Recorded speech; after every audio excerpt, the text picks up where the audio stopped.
우리에게 주시는 하나님의 말씀은 에베소서 3장 14절부터 21절까지 말씀입니다. 에베소서 3장 14절부터 21절까지 말씀을 제가 봉독하도록 하겠습니다. 이러므로 내가 하늘과 땅에 있는 각 족속에게 이름을 주신 아버지 앞에 무릎을 꿇고 비노니 그의 영광의 풍성함을 따라 그의 성령으로 말미암아 너희 속사람을 능력으로 강건하게 하시오며 믿음으로 말미암아 그리스도께서 너희 마음에 계시게 하시옵고 너희가 사랑 가운데에 뿌리가 박히고 토가 굳어져서 능히 모든 성도와 함께 지식에 넘치는 그리스도의 사랑을 알고 그 너비와 길이와 높이와 깊이가 어떠함을 깨달아 하나님의 모든 충만하신 것으로 너희에게 충만하게 하시기를 구하노라.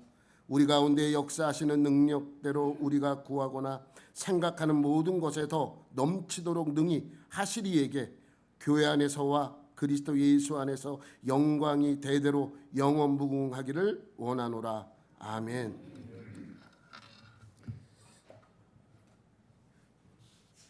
우리 아내가 병원에 있으니까 나 굶는 줄 알고 이쪽 저쪽에서 와서 밥을 사줘요. 굶지 말라고. 요새 더 잘 먹습니다. 염려하지 마시고. 저기 친구는 저기 전라도에서 올라와가지고 밥 사주고 내려갔어요. 그래서 나 안 굶어 오지 마. 그래서 아니래. 와서 밥 사주고 가고 그러더라고요. 우리는 계속해서 바울이 에베소 교회를 향하여 하는 기도의 내용을 가지고 설교 말씀을 전하고 있습니다. 오늘이 그 기도의 마지막 시간이에요. 바울이 두 번째 기도문 1장에서도 기도하고 3장에서도 기도하잖아요. 두 번째 기도문의 첫 번째로 기도한 내용이 16절이잖아요. 16절에 뭐라고 말씀합니까? 은혜가 풍성하신 영광의 아버지께서 성령을 통해 여러분의 속사람을 능력으로 강하게 하시고 라고 기도했습니다. 여러분, 이 바울이 잘 꺼내놓는 용어 가운데 겉사람, 속사람. 고린도후서에서는 속사람뿐만 아니라 겉사람도 언급을 해요. 그러니까 겉사람과 속사람이 무엇인가? 영적인 것이 속사람이다라고 이야기하시는 분이 간혹 있는 그런 것이 아니라 속사람은 내가 예수 믿은 다음에 내가 그리스도인으로 변해가는 과정 속에서 그 사람을 속사람이라고 하는 거예요. 그럼 겉사람은 무엇이겠습니까? 반대죠. 예수 안 믿을 때의 그 모든 사람들의 모습, 그게 겉사람의 모습, 속사람의 모습을 그렇게 평가하고 있는 것이죠. 그래서 이 속사람, 예수 믿은 다음에 그리스도인으로서 살아가는데 누구의 능력으로? 성령의 능력으로 강하게 나를 더 강하게 만들어서 그 그리스도인답게 살 수 있도록 그렇게 기도하고 있는 것이죠. 이게 첫 번째 기도 제목입니다. 두 번째는 17절 말씀이에요. 17절은 뭐라고 말씀합니까? 믿음으로 말미암아 그리스도께서 너희 마음에 계시게 하시옵고 너희가 사랑 가운데서 뿌리가 박히고 토가 굳어져서. 여러분, 성령님이 나를 강하게 해주는 그 내용과 그리스도가 내 안에 계시는 것과는 다른 것입니다. 나중에 삼위일체에 대해서 여러분에게 설교할 기회가 있으면 설명드리겠지만 성령이 안에서 나를 강하게 만드는 것과 그리스도를 내가 내 안에 모시고 그리스도인답게 살아가는 그 사람, 그리스도인으로서 변화되는 삶. 그런데 예수님이 그리스도께서 우리 마음에 계시고 그 사랑, 예수님의 사랑으로 말미암아 뿌리가 박히고 토가 굳어지라고 말씀하고 있습니다. 그러니까 그리스도를 마음에 모신다는 것은 예수님을 구원자로 뭐 하는 거예요? 받아들이는 거예요. 아, 내가 예수님을 나의 구원자로 내가 믿어야지라고 하는 그것입니다. 그리고 그분과 함께 살아가는 거예요. 항상 예수님이 내 옆에 계시다는 사실을 내가 알고 내가 나 혼자 살아가는 것이 아니라 나와 더불어 예수님과 함께 살아가는 것을 고백하는 것이죠. 그러면 그리스도의 사랑에 뿌리가 박힌대요. 그리고 토가 굳어진답니다. 이것은 한순간에 이루어지는 것이 아니라 한순간순간마다 우리가 예수님을 구원자로 받아들이고 살아가는 그 삶 속에서 내 안에 그리스도인다운 삶을 살아가는 모습으로 바뀌는 과정이에요. 근데 우리는 이것을 순간적으로 바뀌는 것을 착각으로 합니다. 그렇잖아요. 예수 믿은 지 10년 됐는데 설렁설렁 믿는 자의 모습과 예수 믿은 지 1년밖에 안 됐는데 무지하게 뜨거운 사람, 어떤 사람의 뿌리가 더 깊을까요? 우리 생각하기에는 1년밖에 안 되지만 열심히 불같이 믿는 사람이라고 생각하겠지만 그렇지 않습니다. 설렁설렁 다녀도 10년 동안 믿은 그 뿌리가 박히는 그러한 과정 속에서 그가 더 그리스도인다운 모습을 보일 수 있다는 것입니다. 그리고 18절에 뭐라고 말씀합니까? 능히 모든 성도와 함께 지식에 넘치는 그리스도의 사랑을 알고. 여러분, 우리 마음으로 믿어요. 느껴요. 근데 머리로도 좀 알라는 거예요. 지식적으로도 좀 알고 있으라는 것입니다. 왜 예수님께서 십자가에서 죽을 수밖에 없었는가? 어떻게 그 십자가의 죽음이 우리의 죄를 용서할 수 있는지를 알고 있으라는 것입니다. 단순히 예수님의 십자가의 사랑. 근데 십자가와 나와 무슨 상관이 있는가? 너희의 죄를 아니 예수가 십자가에 못 박혀 죽은 거랑 내 죄랑 무슨 상관이 있는가? 라고 얘기하면 말할 건덕지가 없습니다. 그런데 그 사랑을 알라는 것이죠. 그것은 뭐냐면 그 외에 하나님께서 자기의 독생자를 보내셨고 예수님께서 왜 십자가에서 못 박혀 돌아가셨는가? 그것이 바로 하나님의 사랑이라고 설명하고 있는 것입니다. 그것이 예수 그리스도의 사랑이라고 설명하고 있습니다. 그것이 왜 하나님의 사랑이며 예수님의 사랑인지 알고 있으라는 거예요. 그래서 19절에 뭐라고 표현합니까? 시작. 그 너비와 길이와 높이와 깊이가 어떠함을 깨달아 하나님의 모든 충만하신 것으로 너희에게 충만하게 하시기를 구하노라. 여러분, 단순히 하나님은 사랑이래 이런 것이 아니라 지식적으로 알게 되면 하나님이 왜 우리를 이만큼 사랑하시는구나, 하나님이 예수님께서 왜 우리를 위하여 십자가에 못 박혀 돌아가셨는지 그것을 지식적으로 알게 되면 그 사랑이 얼마나 큰지 이해할 수 있다는 거예요. 여러분 여러분 드라마 아마 보셨을 거예요. 슬기로운 의사생활. 거기에 보면 의사의 아내가 늦게 임신을 해요. 임신한 사실을 알게 된과 동시에 몸에서 이상한 것이 느껴져서 병원에 갔더니 이제 가슴에 이상한 것이 잡혀져. 그래서 조직 검사를 해요. 근데 유방암이 걸린 거예요. 아니 그 드라마 얘기예요. 내가 지어낸 얘기가 아니라 드라마 얘기. 유방암과 임신이 같이 됐어. 그럼 보통 임신한 것을 제거해버리고 치료를 하잖아요. 근데 그 산모는 뭘 결정해요? 방사선 치료 안 받겠다. 나 이 유방암 치료 안 받겠다. 무슨 얘기예요? 나 그냥 아기 낳겠다는 거예요. 내가 만약에 그러한 방사선 치료를 함으로써 아기에게 피해가 가는 거를 나는 용납할 수가 없다. 나는 안 하겠다. 내가 죽더라도 아기를 낳겠다. 이게 드라마 내용이잖아요. 그죠? 여러분 드라마 보신 분들 있죠? 이 다음은 내가 지어낸 얘기예요. 그 다음은 내가 지어낸 얘기예요. 그리고 아기가 태어났어. 근데 어떻게 해서 이제 아기가 태어난 뒤에 수술도 잘 받고 유방암도 치료받고 다 잘 됐어. 아기가 이제 어느 정도 성장을 했어요. 학교를 다녀. 근데 학교를 다니면서 늘 말썽을 일으키고 부모를 속삭여. 그래서 아버지가 자꾸만 넌 엄마가 걱정하는데 왜 그렇게 늘 그렇게 하느냐. 엄마가 널 얼마나 엄마가 다 사랑하긴 뭘 사랑해요. 그러면 그렇게 사랑 안 하는 부모가 이 세상에 어디 있어. 다 사랑하지 부모는. 그러니까 아버지가 속상한 거예요. 아니야, 너 엄마는 너를 특별하게 둬서. 뭐 특별해. 다 다른 부모 더 잘하는 부모가 얼마나 많은데. 이렇게 사고를 쳐요. 근데 어느 날 아빠가 그 아이를 앉혀놓고 이야기를 합니다. 엄마가 왜 너를 더 사랑하는지 내가 설명해 줄게. 엄마가 너를 임신했을 때 유방암에 걸렸어. 그렇지만 너를 살리기 위해서 유방암 치료를 받지 않고 죽음을 선택해서 너를 살리기 위하여. 그러니까 지식적으로 아는 순간 엄마가 정말 날 살리기 위해서 치료를 안 받았다고 이렇게 지식적으로 알아가는 거예요. 알게 되면 엄마가 날 이만큼 더 사랑했구나라는 것을 더 느끼게 되는 것이죠. 그만큼 사랑했구나. 그 사랑이 얼마나 큰지 지식적으로 알게 되면 그 사랑이 얼마나 큰지 이해하고 그 사랑을 수용하게 되어 있습니다. 바로 그거예요. 하나님은 자기의 하나뿐인 아들을 죽이기까지 우리를 어떻게 했다고요? 사랑했다고요. 예수님은 자기 목숨을 우리에게 줄 만큼 우리를 사랑하신 거라고요.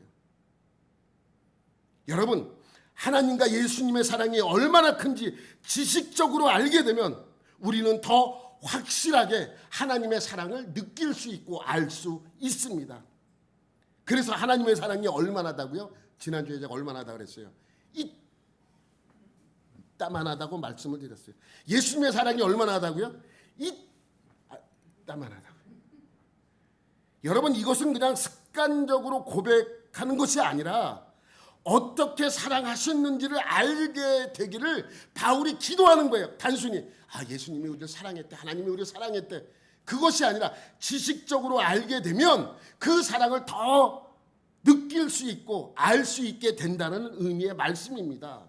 그래서 바울은 하나님의 사랑과 예수님의 사랑이 이따만하다고 얘기하기 힘드니까 뭐라고 얘기한 거예요?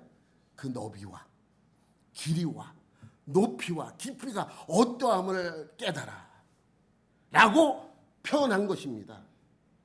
왜 바울은 에베소 성도들이 하나님과 예수님의 사랑을 얼마나 큰지에 대하여 알게 되기를 위하여 기도합니까? 왜 하나님의 사랑을 알라고 그렇게 기도합니까? 여러분, 바울이 무엇을 말하고 싶은 것인가? 이 기도를 통해서 오늘 이 14절부터 21절까지의 기도문을 통해서 바울이 에베소 교인들에게 하고 싶었던 이야기가 과연 무엇일까요? 바로 바울이 말하고 싶었던 것은 이겁니다. 이렇게까지 사랑하시는 분이, 예수님 자기 아들을 우리를 위하여 죽이기까지 사랑하신 분이, 자기의 목숨을 우리를 위하여 죽이기까지 사랑하신 그분이 무엇인들을 안 해주시겠냐 이 얘기예요. 무엇이든지 안 해주겠냐. 여러분, 이것이 바울이 하고 싶었던 이야기입니다. 내가 얼만큼 사랑하는 줄 알고 그 사랑에 대하여 이해하는 순간 하나님께서 우리를 사랑하는 만큼 우리에게 베풀어 준다는 것이죠. 여러분은 사랑하는 사람 누가 있는지 머리 한번 떠올려 보세요. 그 사랑하는 사람을 위하여 내가 어느 정도 희생할 수 있는지 한번 생각해 보세요. 내 목숨까지 줄 수 있는가? 그러면 그만큼 사랑하는 거예요. 나는 목숨은 못 주고 나는 내가 돈이 있으니까 돈을 좀 그거만큼 사랑하는 거예요. 내가 얼마만큼 희생할 수 있는가? 그만큼 사랑하는 거예요. 나는 저 사람으로 해서 1원 한 푼 쓸 수 없어. 그만큼 사랑하는 거예요. 1원 한 푼 쓸 수 없을 정도로 사랑하지 않는다는 이야기겠죠. 여러분, 제가 과거 한번 말씀드린 적이 있는데, 과거 갈보리교회 교구 목사로 있을 때 신방을 참 많이 했어요. 신방을 엄청나게 많이 해요. 뭐 대신방 기간에는 하루에 10가 정도 신방을 해요. 아침 8시부터 시작한 신방 저녁 6시까지 그냥 쉬지 않고 지역마다 돌아다니면서 신방에서 하루에 10가 정도 신방한 적이 있습니다. 그러면 제가 신방할 때 꼭 하는 것이 뭐냐면 그 가정의 기도 제목을 말로 받는 것이 아니라 문서로 좀 써서 달라 그래요. 글씨로 써서 달라고. 그러면 이제 써서 줍니다. 막 이렇게 써가지고 다 줘요. 그럼 기도 제목을 다 받아보면 재미있는 것이 있습니다. 뭐냐면 기도 제목이 다 똑같아. 어쩜 그렇게 똑같을까? 똑같다는 것은 글씨 하나 틀리지 않고 똑같다는 말이 아니라 그 내용이 다 똑같아요. 젊은 가정 부부를 가잖아요. 좀 젊은 가정, 아이들이 어리거나 뭐 좀 학생들이 있는 가정 가면 그 기도 제목은 그거야. 아이가 학교에서 공부 잘하게 해달라고. 그리고 건강하게 학교 잘 다니게 해달라고. 그 다음은 남편 사업 얘기를 합니다. 그 다음에 부모 건강 얘기하고 뭐 이런 내용이에요. 나이 드신 가정, 나이 좀 들은 그러한 가정의 신방을 가면 기도 제목이 이거예요. 우리 자녀가 하는 사업 잘 되게 해달라고.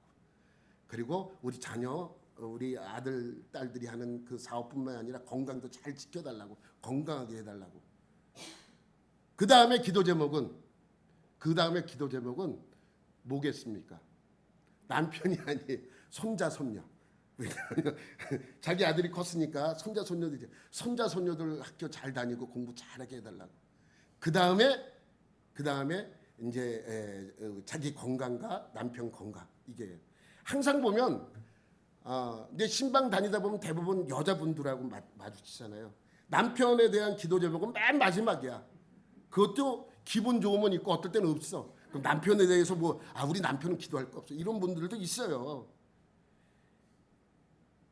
그런데 이 공통점이 뭐예요? 첫 번째 기도 제목은 누구예요? 자녀들. 그래서 내가 농담으로 이제 이런 질문을 한 적이 있어요. 가끔 가다가 권사님, 자녀들이 너무 아파가지고 장기 기증을 받아야 돼. 그러면 장기 기증 해줄 수 있어? 그러면 해줄 수 있어 하면 벌써 대답. 왜 해줄 수 있죠? 그거 못 해주냐고. 그거 해줄 수 있지 못 해주냐고. 뭘 다 띄워줄 수 있다고 얘기를 합니다. 한 명도 난 잘 모르겠다고.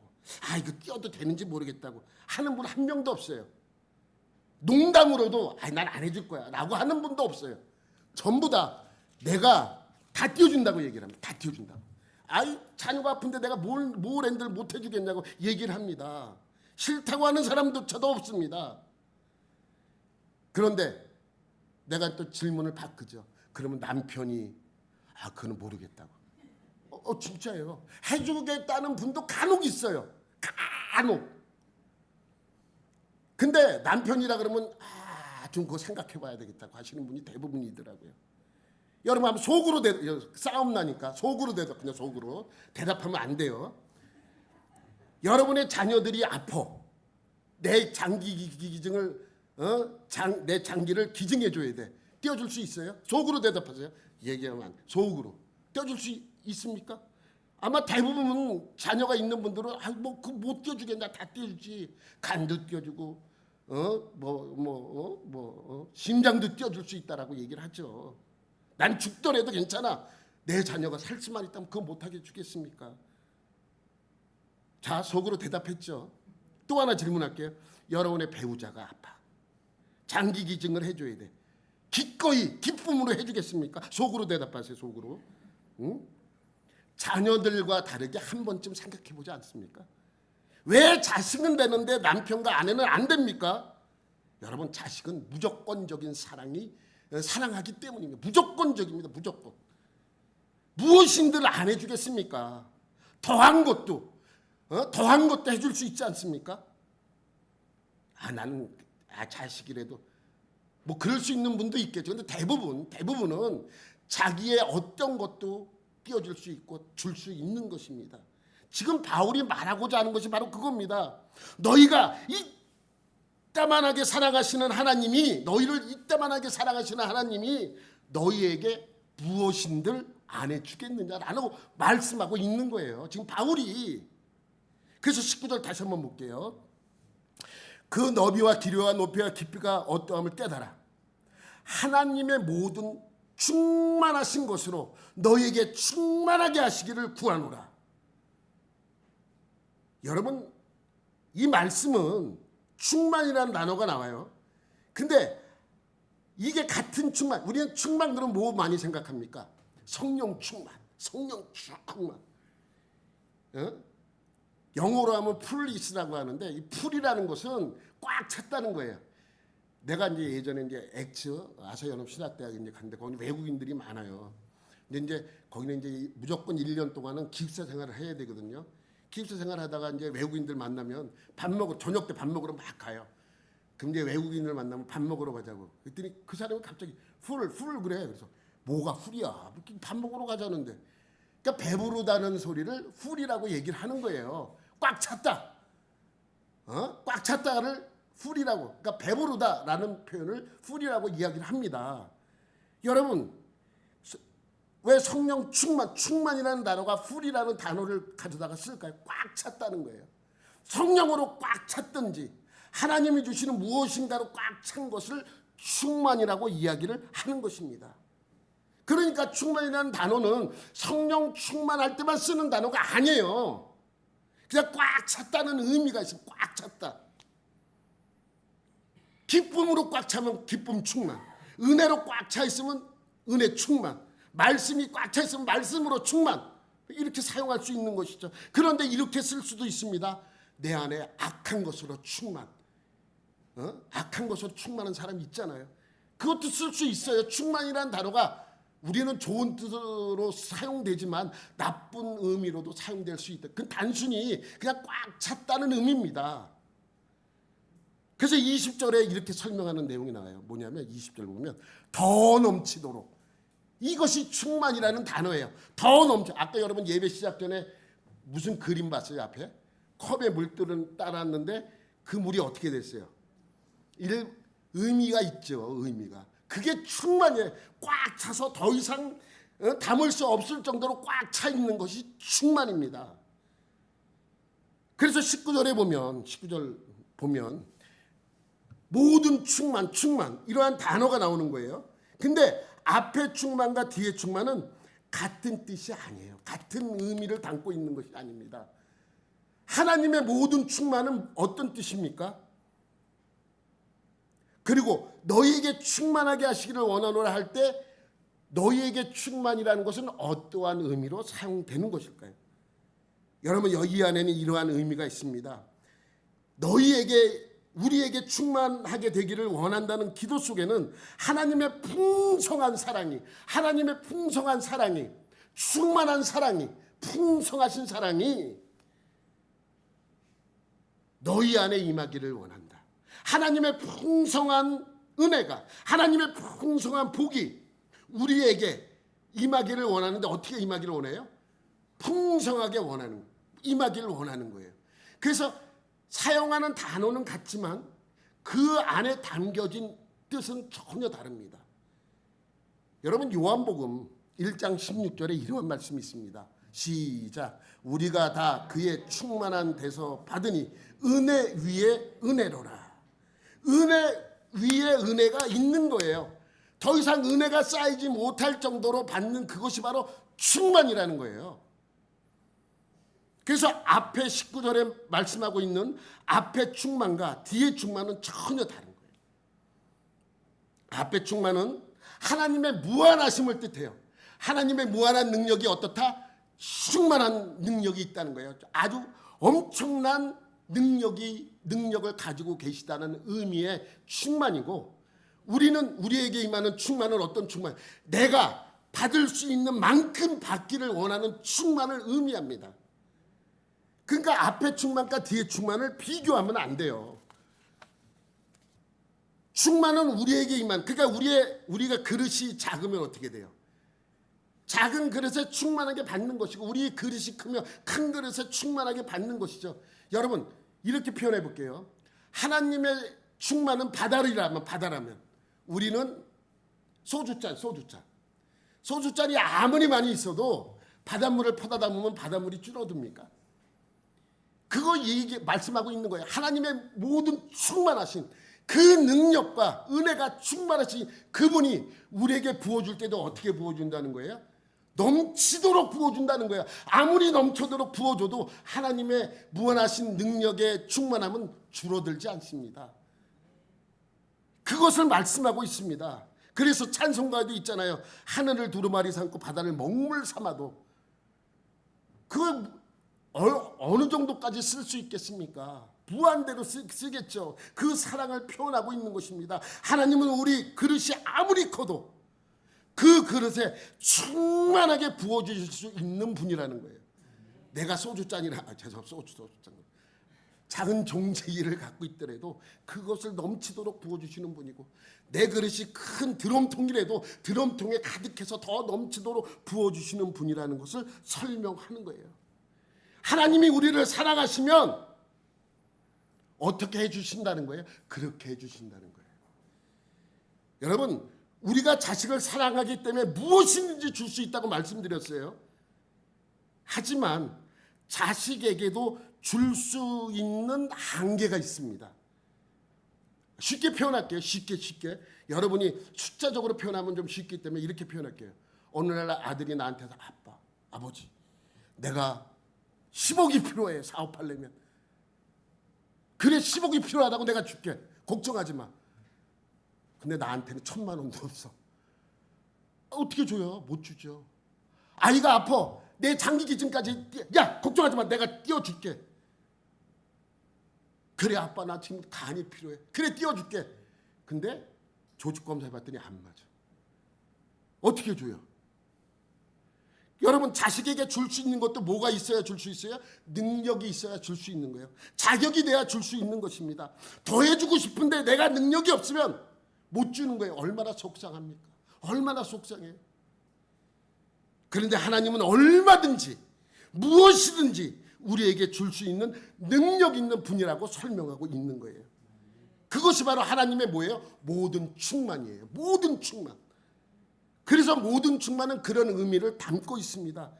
그래서 20절에 이렇게 표현하는 거예요. 20절 다 같이 시작. 우리 가운데서 역사하시는 능력대로 우리가 구하거나 생각하는 모든 것에 더 넘치도록 능히 하실 이에게.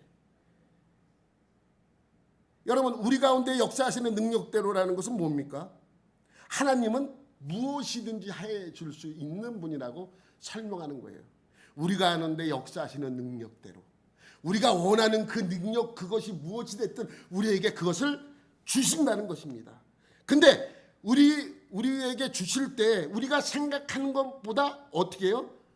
더 넘치도록 한다는 거예요. 그게 충만이에요. 더 넘치도록. 하나님은 어떤 분이시라고요? 더 넘치도록 주시는 분이라고요. 우리는 그것을 무엇이라고 표현하냐면 은혜라고 표현합니다. 은혜. 하나님의 은혜. 그래서 아까 우리가 봤던 요한복음 1장 16절에 뭐라고 말씀했다고요? 은혜 위에 은혜노라. 예? 우리에게 임하는 충만이 무엇이라고요? 은혜 위에 은혜. 은혜 위에 다시 은혜. 은혜. 충만하게 받는 그것이 하나님께서 우리에게 주시는 놀라운 모든 충만이라는 거예요. 여러분, 좀 쉽게 설명하자면 어떤 초등학생이 핸드폰이 필요해. 핸드폰을 갖고 싶어. 너무너무 갖고 싶어. 어느 날 엄마한테 떼쓰기 시작합니다. 엄마, 나 핸드폰 사줘서. 야, 너 핸드폰 사줘서도 뭐 하려고 그래? 공부해야지. 그래도 사줘. 그래서 엄마가 이제 사줬어요. 핸드폰 소원을 이루었어. 다 끝났습니까? 아니에요. 핸드폰 갖고 있는다고 끝난 게 아니에요. 뭐가 있어야 돼요? 또 케이스도 있어야 돼요. 메모리도 있어야 돼요. 예? 요즘은 충전기도 안 줘. 핸드폰 사도 충전기도 있어야 돼요. 핸드폰만, 야, 나 핸드폰 생겼어. 핸드폰 있으면 뭐예요? 통신회사에 등록도 안 돼 있는데. 여러분, 핸드폰만 있다고 되는 게 아닙니다. 통화가 돼야죠. 통화가 핸드폰에서 연결돼서 통화가 돼야죠. 그러면 뭐가 필요해요? 돈이 필요해요. 케이스 살래도 돈이 필요해요. 메모리 살래도 돈이 필요해요. 충전기 살려고 그래도 돈이 필요해요. 아, 나 핸드폰 생겨서 좋아해. 배터리가 다 떨어져서 충전할 수가 없어. 그 무슨 의미가 있습니까? 그러니까 핸드폰만 사주는 게 아니라, 아유, 핸드폰 그래, 케이스도 있어야지 네가 핸드폰 망가뜨리지 않지. 메모리가 있어야 사진도 열심히 찍지. 아유, 그래, 통신회사 좋은 거, 그래, 내가 등록해 줄게. 아니, 충전기도 필요하지. 내 충전기도 다 사주는 거예요. 핸드폰을 요구했는데 다 사주는 거예요. 이게 은혜 위에 은혜라고 말할 수 있는 것입니다. 그래서 누가복음 6장에 뭐라고 말씀하고 있습니까? 시작. 주라, 그리하면 너희에게 줄 것이니 곧 후히 되어 누르고 흔들고 넘치도록 하여 너희에게 안겨주리라. 이게 하나님의 은혜예요. 이게 은혜라는 거예요. 이게 충만입니다. 이게 충만이에요. 하나님은 항상 그렇습니다. 우리가 상상하는 것보다 더 많은, 더 좋은 것으로 우리에게 주시죠. 근데 우리는 어때요? 어제 기도하고 오늘 왜 응답이 없냐 그래. 어제 기도하고 하나님 왜 응답이 없으시지? 우리만 항상 급해. 하나님의 약속은 반드시 이루어집니다. 왜? 그분은 후이되어 누르고 흔들어 넘치도록 주시는 분이기 때문입니다. 오늘 본문 말씀처럼 하나님은 우리가 구하거나 생각하는 모든 것에 더 넘치도록 능히 주실 수 있는 분이기 때문입니다. 여러분, 아브라함을 한번 생각해 보세요. 아브라함. 어느 날 하나님께서 아브라함을 부르십니다. 그리고 아브라함에게 내 말을 따르면 너의 후손을 하늘의 별과 같이 많게 해준다고 약속해 주십니다. 그런데 점점 나이가 먹으면 몇 살이 됐어요? 99살이 됐어요. 근데 아들이 없어요. 여전히 아들이 없습니다. 그렇게 애를 얼마나 애태웠겠습니까? 하나님이 분명히 하늘의 별과 같이 많다고 많아진다라고 약속을 했는데 아들이 한 명도 없어. 99살까지. 그러다가 100살에 아들 한 명을 얻게 됩니다. 단 한 명입니다. 하늘의 별은 몇 명으로 시작한 거예요? 한 명으로 시작한 거예요. 아브라함은 별과 같이 많은 후손을 보지 못합니다. 그리고 죽습니다. 오로지 한 명의 자녀만 보고 죽는 것이죠. 그 한 명이 누구예요? 이삭이잖아요. 그런데 이삭도 아들이 없기는 마찬가지입니다. 이삭의 아들은 몇 명이에요? 근데 아브라함보단 나아요. 이삭의 아들은 2명. 에서와 야곱. 그래도 한 명이 아니라 2명이니까. 한 명으로 시작된 아들이 2명이 됐습니다. 그리고 야곱은 어떻습니까? 12명의 아들을 낳는 거예요. 12명의 아들을 낳게 되죠. 그리고 애굽으로 이주할 때 70명이 되었고 430년 뒤에 애굽에서 나올 때 몇 명이 됐습니까? 200만 명이 됐어요. 200만 명. 하나님의 약속은 항상 그렇습니다. 하나님이 분명히 약속하셨어요. 네 자손이 하늘의 별과 같이 많아질 것이라고 약속했습니다. 이루어졌잖아요. 거기서 끝났습니까? 아닙니다. 아니 200만 명이나 되는 사람이 어디서 살아? 그래서 뭐까지 줘요? 살 수 있는 땅까지 주는 거예요. 하나님은 아브라함에게 약속한 것은 별과 같이 많아질 후손을 약속했는데 200만 명이 되는 그 숫자가 살 수 있는 곳이 없으니까 하나님은 뭐까지 준다? 땅까지 주는 거예요. 그들이 살 수 있는 땅, 머물 수 있는 땅, 먹고 살 수 있는 땅도 허락하십니다. 그 땅이 바로 젖과 꿀이 흐르는 가나안 땅 아닙니까? 여러분, 하나님께서 제 아내를 9시간 쓰러진 지 9시간 반 만에 반 동안도 붙잡아 주셔서 살려주셨어. 은혜죠. 예? 우리 아내는 피를 스스로 멈출 수 있는 사람이 아니에요. 와파리를 먹고 있는 환자입니다. 그래서 상처가 나면 남들은 피 뽑잖아요. 피검사를 피 뽑으면 한 1, 2분 이렇게 누르고 있으면 안 나잖아요. 피가. 우리 아내는 30분을 누르고 있어야 겨우 안 나요. 머리가 터졌어. 그럼 피가 계속 나야 돼요. 근데 멈췄어. 그래서 살 수 있었던 거예요. 은혜잖아요. 은혜.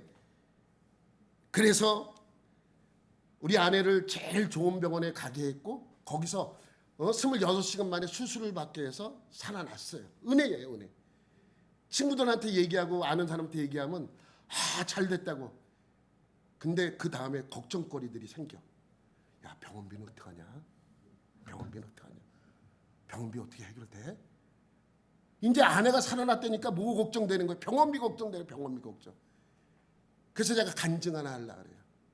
제 아내는 심장 수술을 40년 전에 받고 28년 전에 받았어요. 2번이나 받았어요. 그래서 우리 한 20년 전쯤에 제가 보험을 들라고 연락을 한 적이 있어. 홈쇼핑에서 보험 막 나오고 광고하더라고. 야, 잘 됐다. 그래서 나와 우리 아들과 아내를 보험 들어야 되겠다. 그리고 이제 전화를 걸어서 보험을 듣는데 우리 아내 심장병 수술했다니까 대본에 안 들어줍니다. 그래서 나와 우리 아들만 들었었어요. 그 지금도 저는 그 보험을 계속 넣고 있는데 우리 아내는 몇 번 한 번 연락을 했는데 안 된대요. 안 된대. 심장병 환자는 안 된대요. 보험을. 그 포기했어.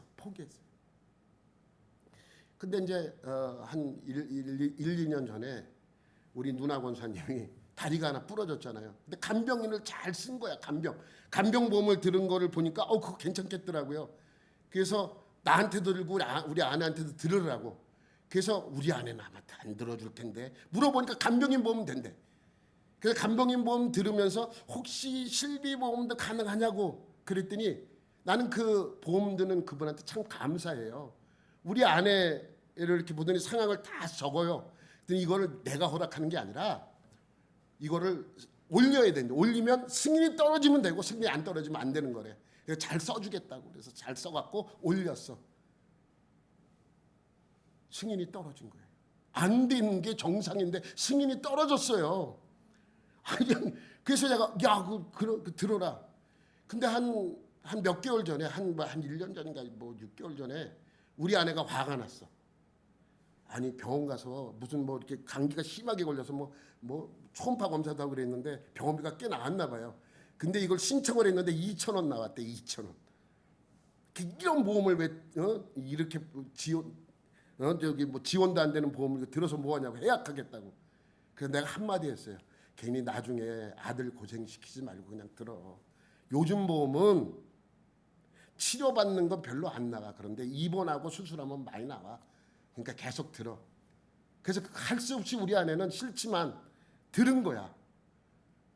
그래서 이번에 쓰러졌죠. 병원비도 하나님이 해결해 주셨어요. 여러분 해결해 주신 거 아니에요?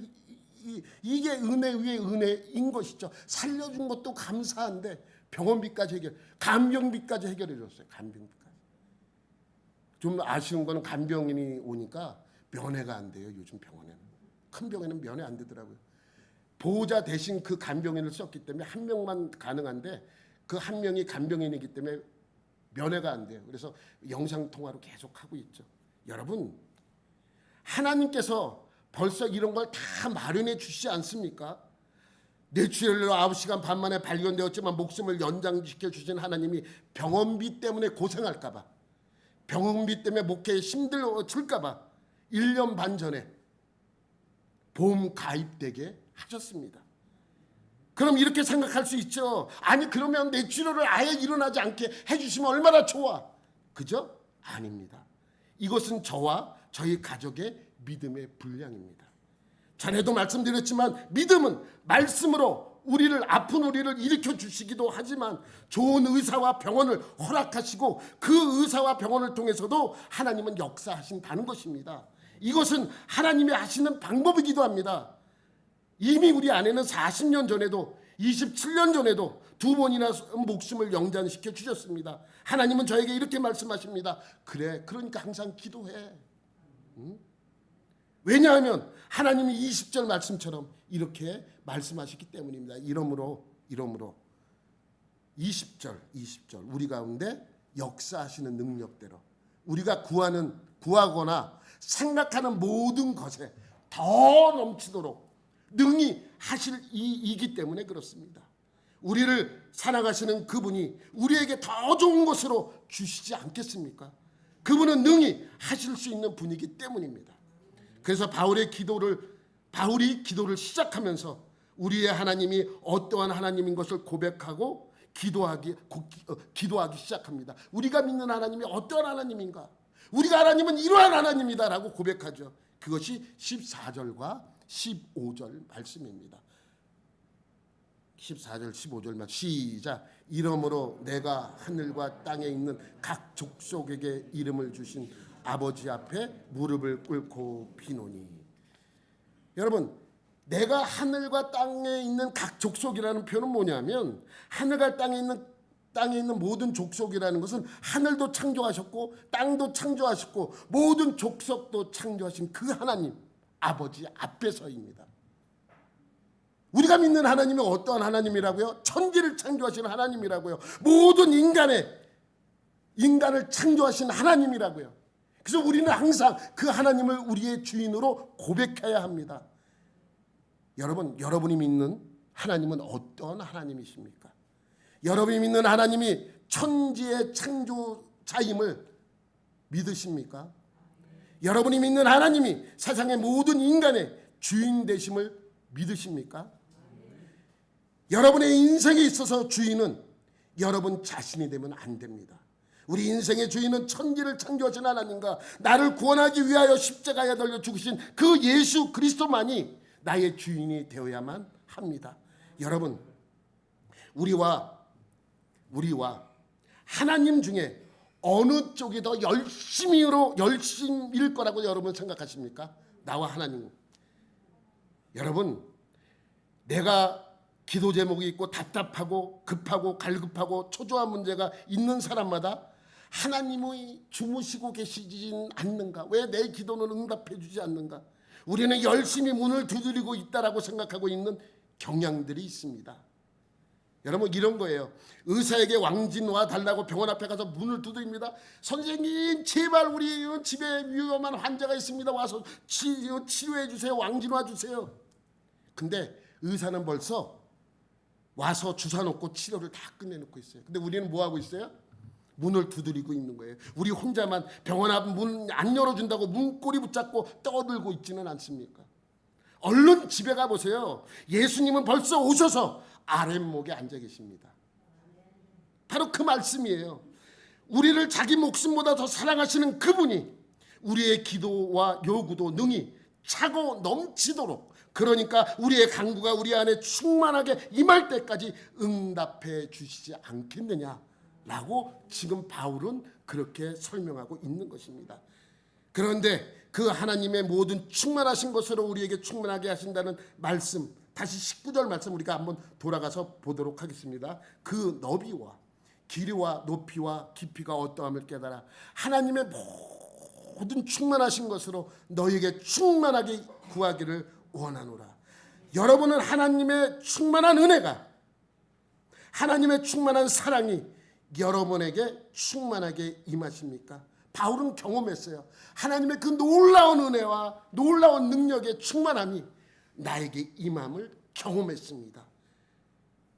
우리는 사도 바울이 이 기도를 하면서 가졌던 그 감격에 도달해야 합니다. 바울이 느꼈던 그 감격, 하나님이 역사해 주었던 그 감격, 그렇구나. 하나님이 우리를 위해 예수 그리스도를 보내시고 우리를 위해 성령님을 보내사 우리 마음에 거하게 하시며 우리가 마땅히 빌 바를 알지 못하여도 그가 말할 수 없는 탄식으로 간구하시며 생각나게 하신다는 그 사실을 알게 되기를 원하고 있는 것입니다. 그러니까 오늘 20절 말씀을 잘 새겨야 됩니다. 그가 우리 가운데 이미 역사하고 계십니다. 우리가 하나님께 쫓아 올라간 것이 아니라 하나님이 우리에게 오셔서 이미 우리를 흔들고 계시고 이 말씀의 약속들을 우리에게 주어서 우리를 도전하고 계십니다. 왜냐하면 20절 말씀, 우리 가운데 역사하시는 능력대로 우리가 구하거나 생각하는 모든 것에 더 넘치도록 능히 하실 이이기 때문입니다. 오늘도 하나님의 은혜가, 그 은혜의 충만함이 우리에게 임해서 우리가 그 충만함을 경험하고 돌아가는 여러분들이 되시기를 예수님의 이름으로 축원합니다.